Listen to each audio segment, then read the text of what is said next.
मगाशी कलेक्टर साहेबांनी पोलिसांना गाड्या, मी माझ्या पहिल्या बैठकीत सांगितलं होतं कलेक्टरांना, सगळ्या अधिकाऱ्यांना, की जर तुम्हाला वाहनं नसतील, समजा बीडीओला आमच्या वाहन नसेल, पाणी पुरवठ्याच्या डेप्युटी इंजिनियरला वाहन नसेल, बांधकामच्या डेप्युटी इंजिनियरला वाहन नसेल, पोलिसांना आमच्या वाहनं नसतील किंवा महसूलच्या आमच्या अधिकाऱ्यांना वाहनं नसतील, तर यांच्याकडून आपण चांगलं काम कसं करून घेण्याची अपेक्षा करतो.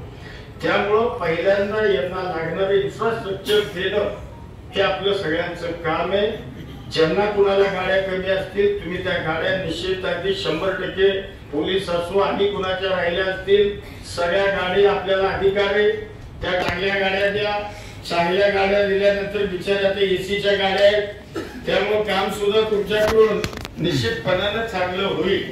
आणि कसं होतं म्हणजे मोकळ्या नुसत्या अधिकाऱ्यांवर आणि कर्मचाऱ्यांवर धोपाटे टाकून उपयोग नाही.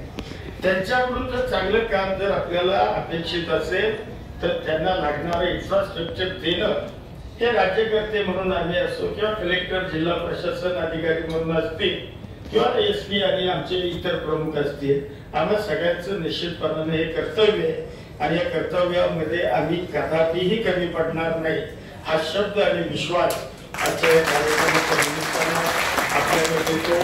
खूप चांगलं काम किरण पाटील साहेब तुम्ही करताय.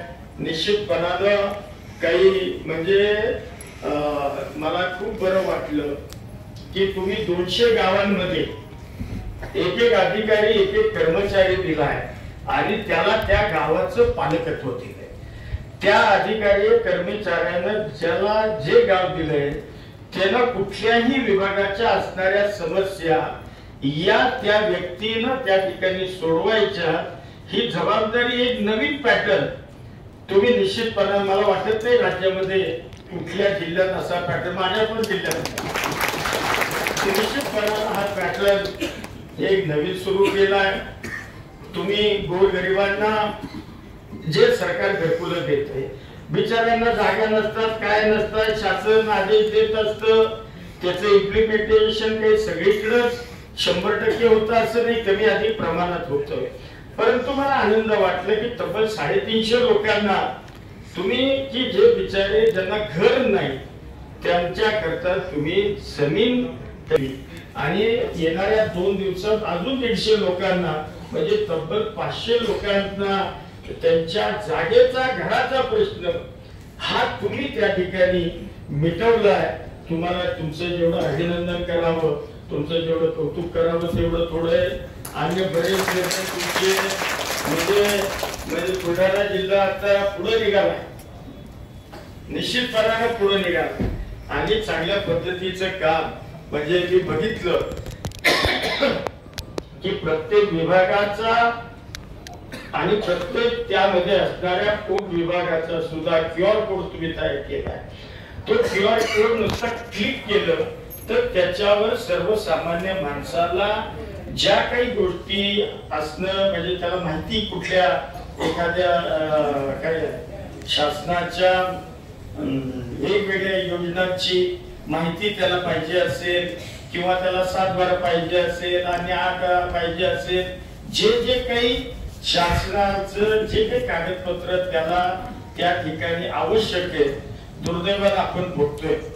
म्हणजे मला इतका वाईट अनुभव अनेक ठिकाणी आलेला आहे की लोक निवेदन घेऊन येतात, आबा आम्ही 6-6 महिने, वर्ष 2-2 वर्ष आम्ही पानंद रस्त्याकरता एनपट्टी मारतोय, आम्ही 7/12 करता आम्हाला 7/12 मिळत नाही, आमची वाढच नोंद होत नाही, अशा एक ना अनेक समस्या लोकांच्या.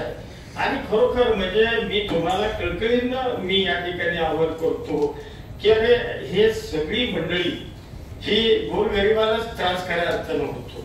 मोठा माणूस असतो तो त्याचं काम पटकन करून जातो, परंतु या गोरगरिबांना, कारण आपण सगळे माझ्यासहित आपण सगळे शेतकरी, बऱ्यापैकी शेतकरी कुटुंबातले आपण सगळे जण आहोत. त्यामुळं सर्वसामान्यांच्या असणाऱ्या अडचणींना धावून जाणं हे काम तुमचं माझं सगळ्यांचे, ते काम माझ्या बुलढाणा जिल्ह्यामध्ये सुरू झालंय. त्यामुळे पुन्हा एकदा कलेक्टर साहेब तुमचं आणि आपल्या सगळ्या विभागांचं, अधिकाऱ्यांचं, कर्मचाऱ्यांचं मी पुन्हा एकदा मनापासून या ठिकाणी कौतुक करतो, अभिनंदन करतो आणि या महसूल सप्ताहाच्या पुनश्च आपल्याला शुभेच्छा देऊन मी माझे 2 शब्द थांबवतो. जय हिंद. धन्यवाद सर. आपण